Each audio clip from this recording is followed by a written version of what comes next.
in my mind, there's this triangle that you're trying to maneuver. On the one hand, you want to try to predict as best as possible what's likely to happen. At the same time, you know that you're not going to be able to predict everything, so you need to be adaptable and react to the events and be quick in reacting. And then you also want to be resilient, because you know that once every couple of years there's some big shock that no one expected that's going to hit the business, and you need to be resilient enough to weather that. So that's a nearly impossible triangle to manage. In a couple of different ways. One is just awareness of what's happening. The other is also communicating, depending on where you are headquartered and where your stakeholders are, about the sensitivities and the realities of the market. So to practice resilience, one really needs a diversification kind of strategy. Right? Diversification meaning that you must have the ability to look at, for example, the buzzword has been China plus one. But not only that, you need to also prepare for other eventualities.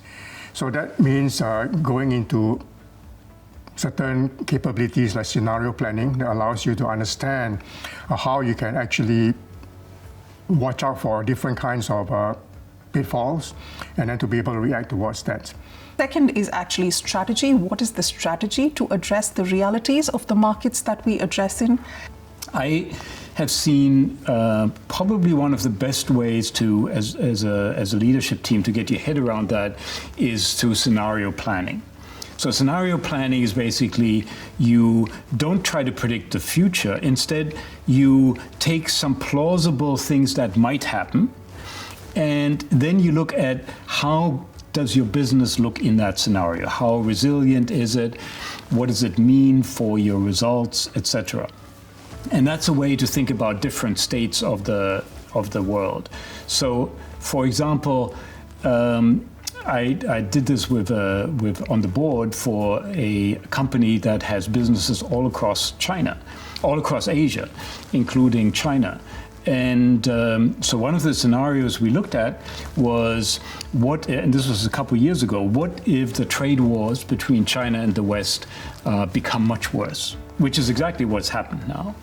And what would we do? How would our business look? And what strategies should we adopt in such a case? And of course, we started thinking about China for China, which is now something that a lot of regional leaders will talk about. But this was a way to start thinking in that direction before it had even happened. And last but not the least is also people, because everything that we do ends up with people, whether that's an employees or whether that's the larger stakeholder ecosystem. So just awareness, strategy, and people.